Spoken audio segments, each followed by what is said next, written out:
I'm Alec Gerbec, and I am the Program Director for Africa and Indian Ocean for Yellow Dog Fly Fishing Adventures. Today we're going to be talking about the frequently asked questions for the Seychelles. All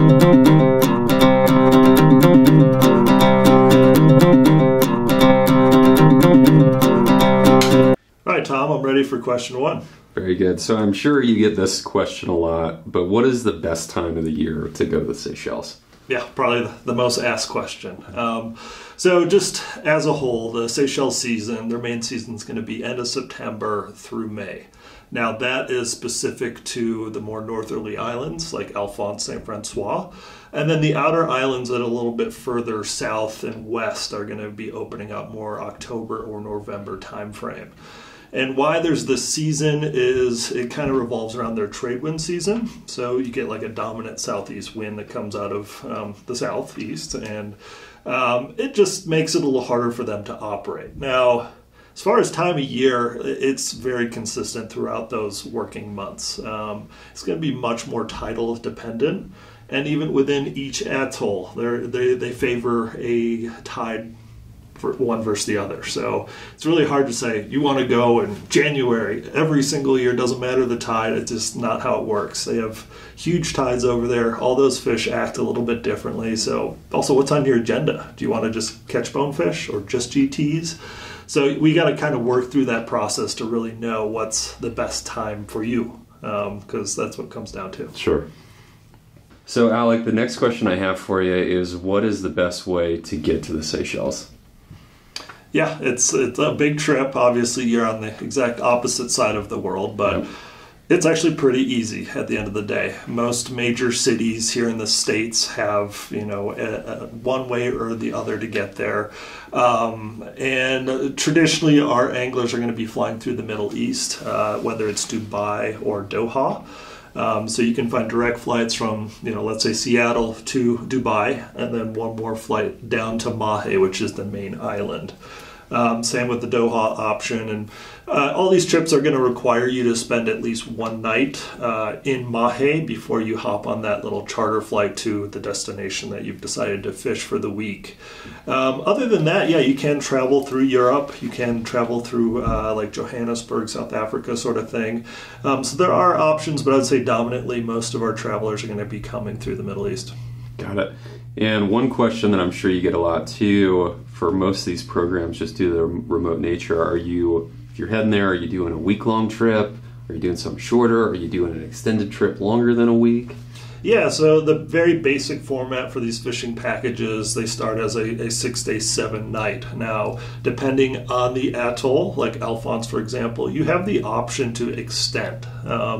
So you could do a 2-a-day extension or a 5-day extension, just depending on what their flight schedules are, because they're going to have multiple flights throughout the week. Now, talking like a place Cosmolito or Farquhar, a Stove, they have limited flights each week, so mostly it's just going to be that 6-day, 7-night, unless you want to do a full 2-week package. Gotcha, makes sense. And do you have anglers, I'm sure, because it's such a long trip, if you're going all the way over there and you have the time, might as well take advantage of it and do a longer trip or a couple weeks, right? Absolutely. So it's often a trip of a lifetime, so they really want to make sure they hit it on the head.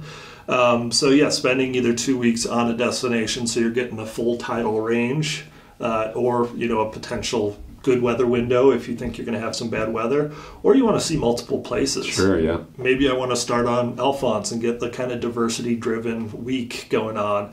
Then I want to head to Cosmo to really just pound on those GTs. That's a really cool combination. It sounds like the ultimate saltwater, see-it-all adventure to do a combination between the two. Absolutely, yeah. All right, Alex, so the next question I have for you, do I need to get a visa to travel to the Seychelles, or what paperwork or documentation do I need?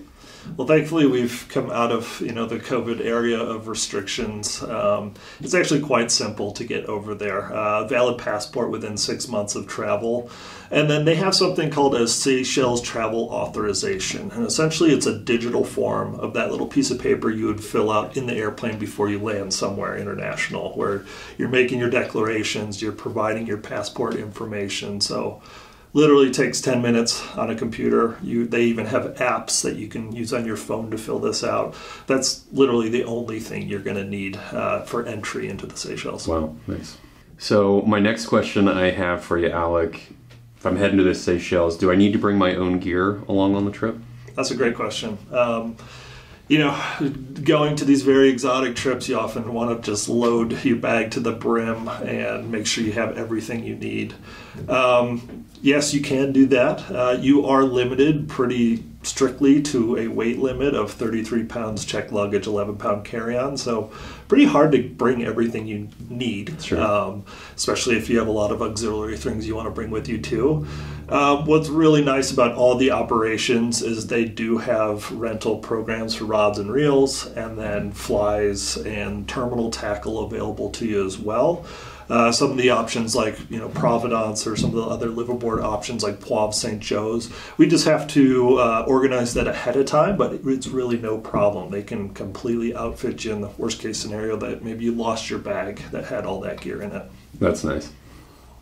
People are getting excited for their trip and they say, what do I need to do to best prepare myself for taking this trip of a lifetime? What would you recommend? Yeah, practice. Honestly, practice. Practicing in the yard, absolutely. If you can get on the water in any sort of scenario, whether it's on the fresh water in a pond just to practice, or actually go on another saltwater trip just to get to know the double haul or strip set or dealing with wind or backhand casts like that. It is so important to be able to apply those skills on the water in the situation, because often it's so high intensity the guy doesn't have time to really set you up and explain it. It's, oh my gosh, there's a GT, you have 5 seconds to react, and suddenly I have this 12 weight I've never cast before. It's not going to go well. Yeah. So really that's super important for any of the anglers, whether they're experienced or it's the first time. I still practice when I go over there. Mm-hmm. As far as like the physical demands of the trip too, is it fishing from the boat? Is it wading from the flats? Is it a super intense physical trip, or is it a little bit of combination? Or it's an exhausting trip. Yeah, you're definitely in the elements, both physically and just environmentally. Mm-hmm. It's a long trip to make it over there, and then with that lack of sleep, you're now trying to concentrate on the water, so it's draining. Mm-hmm. And then you are going to have a mix of both walking and fishing from the skiff. It really just depends on the scenario. Maybe the tide has really dropped out. You literally can't pull your boat anywhere, so you're going to go to a walk to the surf where it's really uneven. Might be a long walk, so it's a really good idea to be physically ready for that trip. That makes sense. All right, Alex, so I got the $1 million question for you. If you could only choose one of the atolls to go to, which one would you go to and why? I'm sure you get this one a lot. Oh my gosh, yes. Obviously, there's always the shining star in the trends of marketing and things like that. Each one of these atolls provides such a unique experience. They're so different from each other. It's really about what you want to do. Where, personally, I think Alphonse St. Francois is absolutely incredible, one of the best places in the world. Some people are kind of turned off by it because there's just way too many bonefish and they just want to look for GTs or whatever it may be. So it's really up to, what's your agenda. Sure. If you just want to target one thing, I'm going to let you know what's the best one to go to. Mm-hmm. Yeah, that's great. And I think that's something that we kind of see a lot, or we probably all feel this way at Yellow Dog, is all of them are great, but they're all just a little different and unique, and it just is dependent upon the angler and what you're looking to get out of the trip. And that's what's so cool about the conversations we have building up to, deciding on a trip, is like reading what you're after and what you like, and, looking at all the options that there are to consider, not just telling you the one thing we have. Sure. Yeah. All right, Alec, I'm sure this is a question you get a lot as well. Why does the Seychelles tend to be more expensive than some other saltwater locations? It's probably the most expensive, honestly. Mm-hmm. You absolutely get what you pay for. It is 5-star. Every little detail is looked after. You really walk away with I can't believe this exists in such an exotic destination. Mm-hmm. It is far from everything. They're barging, things, flying things in. The charter flights that are included into these packages, you name it. And to be able to, pay these employees to give you that service as well, that adds up very quickly. So it just is what it is. Yep. And I'm sure with such a big investment in a trip like this, is this a type of trip booking where you would recommend like a trip insurance policy? 100%. Yeah. Anything else you pay that much money for, you've already got insured, and it's usually a requirement. Yeah. Just do it.